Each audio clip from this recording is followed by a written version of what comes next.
ওকে, বিসমিল্লাহির রহমানির রহিম। সম্মানিত জুলাই যোদ্ধা ভাই ও বোনেরা, আপনাদেরকে আগেই জানাই, আমরা শাহবাগে মিছিল শুরু 12টায় করলেও আমরা আজকে এখানে যারা অনশনে অংশ নিয়েছি, আমরা কিন্তু সবাই সকালে খাবার পরে এরপরে আমরা আর কিছু খাই নাই। এবং আমরা কখন খাবো এইটা ঠিক করবে বাংলাদেশ সরকারে এখন যারা উপদেষ্টা আছেন।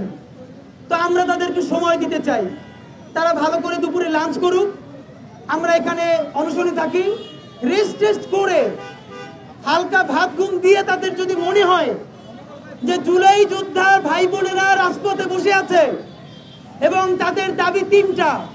প্রথম দাবি, গণহত্যাকারী দল আওয়ামী লীগের নিবন্ধন অনতিবিলম্বে বাতিল করতে হবে। সরকার এখনো খুনি কসাই আওয়ামী লীগের নিবন্ধন বাতিল না করার কারণে আওয়ামী লীগ, বিএনপি, জামাত থেকে শুরু করে বাংলাদেশের প্রত্যেকটা রাজনৈতিক দল তারা এখন তাদেরকে পুনর্বাসন করবার চেষ্টা করছে। সুতরাং সরকারকে অনতিবিলম্বে খুনি কসাই গণহত্যাকারী আওয়ামী লীগের নিবন্ধন বাতিল করতে হবে। নাম্বার 2, যেই দলটা গণহত্যা করেছে তার কেন্দ্রীয় কমিটি থেকে শুরু করে ইউনিয়ন কমিটি পর্যন্ত প্রত্যেক কমিটিতে যতগুলো সন্ত্রাসী আছে, ইতিমধ্যে বাংলাদেশে তারা গুপ্ত হত্যা শুরু করেছে। তাদের হাত থেকে, গুপ্ত হত্যা থেকে বাংলাদেশের ছাত্র জনতাকে রক্ষা করতে, বাংলাদেশের ছাত্র জনতা এবং জুলাই যোদ্ধাদেরকে নিরাপদে রাখতে এই কসাই খুনি লীগের কমিটিতে থাকা প্রত্যেককে অতি সত্বর গ্রেফতার করতে হবে। এবং 3 নম্বর দাবি হচ্ছে, বাংলাদেশের জুলাই বিপ্লবে যারা আন্দোলন করেছে, রাজপথে সংগ্রাম করেছে, সেই বিপ্লবী জুলাই যোদ্ধাদের ঢাকা রাজধানী থেকে শুরু করে ইউনিয়ন পর্যন্ত প্রত্যেকটা ছাত্র জনতা জুলাই যোদ্ধার জীবনের সম্পূর্ণ নিরাপত্তা নিশ্চিত করতে হবে। যদি না পারেন আমাদের এই দাবি, আমরা এখন কোন উপদেষ্টাকে বিশ্বাস করি না, কারণ সকল কথা তারা ডক্টর ইউনূস সাহেবের উপর দিয়ে চালিয়ে দেয়।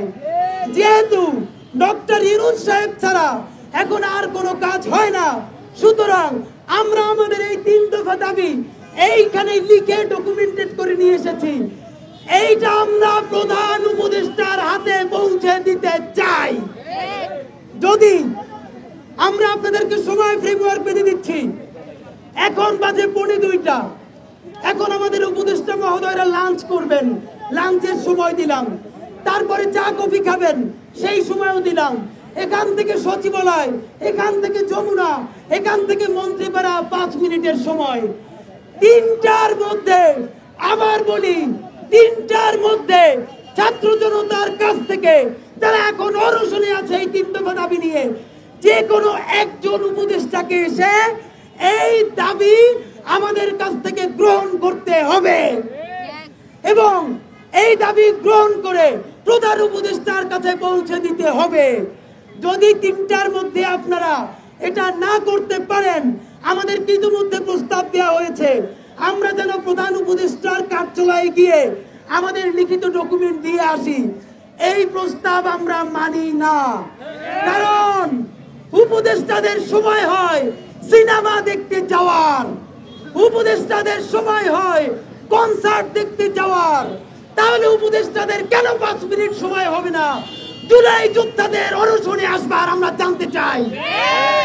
সুতরাং 3টার মধ্যে কোন একজন উপদেষ্টা এখান থেকে এসে ছাত্র জনতার সাথে কথা বলে আমাদের দাবি প্রধান উপদেষ্টার কাছে পৌঁছে দিতে হবে। অথবা আর একটা অপশন দিচ্ছি, আপনারা যদি আমাদেরকে, আমাদের মধ্য থেকে একটি টিমকে প্রধান উপদেষ্টার কার্যালয়ে নিয়ে যেতে চান, তাহলে আমরা প্রধান উপদেষ্টার সাথে দেখা করে 2 মিনিটের জন্য হলেও আমরা তার হাতে এই দাবি তুলে দিতে চাই। তার পরিবর্তে অন্য কারোর সাথে প্রধান উপদেষ্টার কার্যালয়ে আমরা দেখা করব না। সুতরাং আর 1 ঘন্টা সময় আছে, আর 1 ঘন্টার মধ্যে 3টার মধ্যে যদি আমরা কোনো রেসপন্স না পাই, আমরা এখনো গাড়ি যাতায়াতের ব্যবস্থা করে দিয়েছি, আমরা এখনো বসে আছি, আমরা সকাল থেকে এখন পর্যন্ত কিছু খাই নাই, আমরা কিন্তু 3টার পরে রাজপথে শুয়ে পড়বো। এরপর যদি গাড়ি নিয়ে যেতে হয় আমাদের লাশের উপর দিয়ে কিন্তু যেতে হবে বলে দিলাম।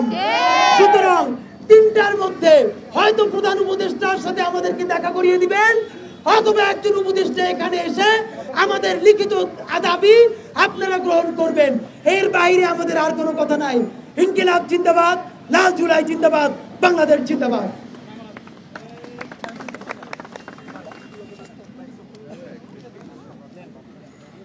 ছেলেটাকে ফোন করে বলো তো এখানে আসতে। স্লোগান ধরো, যাবে ফাইন ধরো, ফাইন ধরো।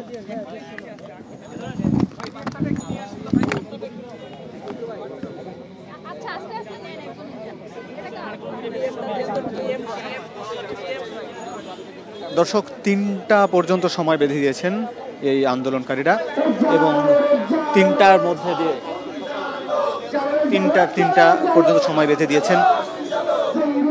আমরা আরো অন্যান্যদের সঙ্গে একটু কথা বলবো। আমরা এক আপুর সঙ্গে একটু কথা বলতে চাই।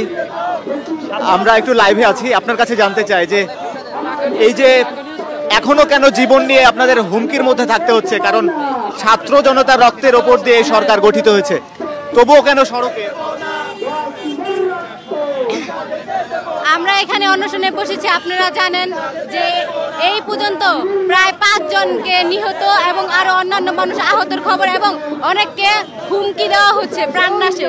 তো যারা হচ্ছে জুলাই বিপ্লবী, যারা দেশের জন্য নিজের প্রাণ পর্যন্ত বিলিয়ে দিয়েছে এবং রাজপথে সামনে থেকে হচ্ছে এই বিপ্লবের নেতৃত্ব দিয়েছে, তারা এখন বাংলাদেশে জুলাই পরবর্তী বাংলাদেশে তারা এখন হচ্ছে সেফ না। তাদের নিরাপত্তার জন্য আমাদের এখানে বসতে হচ্ছে। আওয়ামী সন্ত্রাসীরা রাত বিরাতে তারা কি করছে, তারা হচ্ছে ভিডিও করে, কেউ মুখোশ বেঁধে কেউ মুখোশ ছাড়া, তারা রাত বিরাতে যেখানে ইচ্ছা সেখানে জয় বাংলা লিখতেছে এবং তারা হচ্ছে প্রকাশ্যে জুম মিটিং করে জয় বাংলা বলে জঙ্গি স্টাইলে জঙ্গিরা যেভাবে হত্যা করে ওভাবে গুম হত্যা চালাচ্ছে। কিন্তু জুলাই পরবর্তী স্বাধীন বাংলাদেশেও আমরা দেখতেছি জুলাই বিপ্লবীরাই, জুলাই নেতৃত্বকারী ব্যক্তিরা এখন তাদের প্রাণনাশের হুমকিতে আছে। তারা এখন বাংলাদেশের মাটিতে তারা এখন সেফলি হাঁটাচলা করতে পারে না। যদি তাদের জীবনকে নিরাপত্তা, জীবনের নিরাপত্তা নাই দেওয়া যায় তাহলে উপদেষ্টাদের প্রোটোকল নিয়ে চলার কোনো অধিকার নাই। কারণ হচ্ছে যাদের লাশের স্তূপে আপনারা আজকে উপদেষ্টা, আপনাদের ক্ষমতা, আপনারা তাদেরই খেয়াল রাখতেছেন না, তাদের নিরাপত্তা নিশ্চিত করতে পারতেছেন না। আজকে আমরা এখানে কেন থাকবো? আজকে এখানে থাকবে বিএনপি, আজকে এখানে জামাত, আওয়ামী সন্ত্রাসীর বিরুদ্ধে তারা এখানে অনশন করবে, কথা বলবে, কিন্তু কেউ নাই। সবাই ভোটার রাজনীতিতে ব্যস্ত, যার যার আখের গুছাতে ব্যস্ত, রুটি ভাগাভাগিতে ব্যস্ত। তাই আমারও না অনশনে আমরা এখানে বসেছি যেই পর্যন্ত আমাদের দাবি মেনে নেওয়া হচ্ছে। 3টা দাবি। প্রথমটা হচ্ছে আওয়ামী লীগের হচ্ছে নিবন্ধন বাতিল করতে হবে, তারপর কেন্দ্র থেকে ইউনিয়ন পরিষদ সমস্ত আওয়ামী সন্ত্রাসীদের গ্রেফতার করতে হবে অনতিবিলম্বে এবং জুলাই বিপ্লবীদের জীবনের নিরাপত্তা দিতে হবে। যেই পর্যন্ত আমাদের এই দাবি মেনে না নেওয়া হচ্ছে, কোন একজন উপদেষ্টা এসে দাবি লিখিত করে না নিচ্ছে, আমরা এখান থেকে উঠবো না। আমরণ অনশনে এখানেই থাকলাম। ধন্যবাদ। শান্তা আক্তার। ধন্যবাদ। আমরা শুনছিলাম জুলাই বিপ্লবের যারা অন্যতম একজন আন্দোলনকারী, তার কাছ থেকে আমরা শুনছিলাম।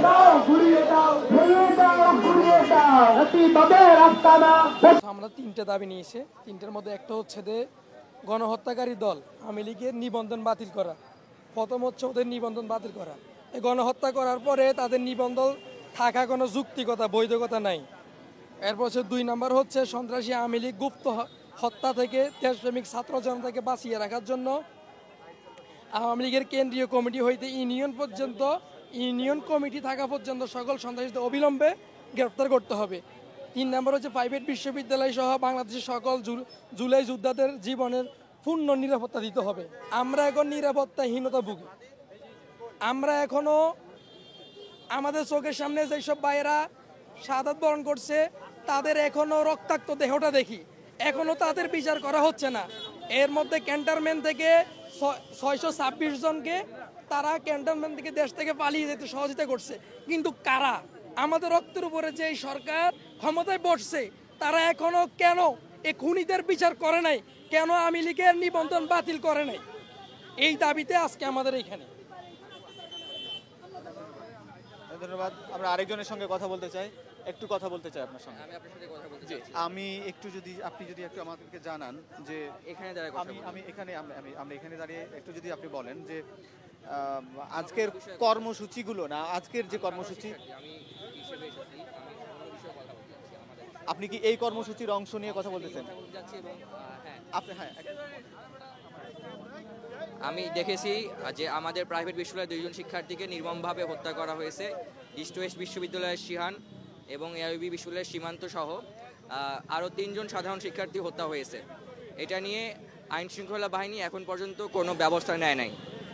তো যেটা বিষয় হচ্ছে, আমি আরও দেখেছি সমন্বয়ক হাসনাত আবদুল্লাহ শারিস আলমের গাড়ি বহরে ফুলের টোকা লাগলে সেটা নিয়ে সাথে সাথে অ্যাকশন নেওয়া হচ্ছে, কিন্তু সাধারণ শিক্ষার্থীদেরকে হত্যা করা হলেও সেটার জন্য কোনো ইমিডিয়েট অ্যাকশন দেখা যাচ্ছে না। এটা একটা বৈষম্য, ডিসক্রিমিনেশন।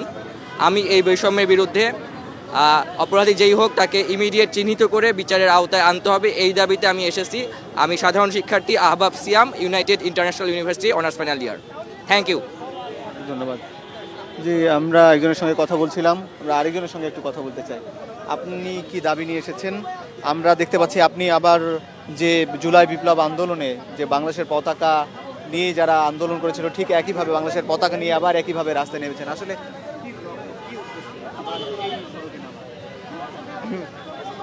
অ্যাকচুয়ালি আমি ইনকিলাব মঞ্চের সাথে সরাসরি যুক্ত না, আমি কর্মসূচিতে এসেছি।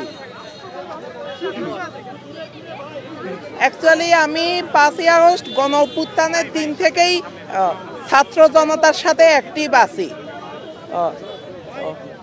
মোস্ট রিসেন্টলি ঢাকা সহ বিভিন্ন জায়গায় কয়েকজন স্টুডেন্ট টার্গেট কিলিংয়ের শিকার হয়েছে। ইতিমধ্যে অনেককে হুমকি দামকি দেওয়া হয়েছে। এমনকি গত মাসে আমাকে একজন ছাত্রলীগ শাসিয়েছিল যে তোমরা সুন্দর দেশটা ধ্বংস করেছো, তোমাদের বিচার হবে।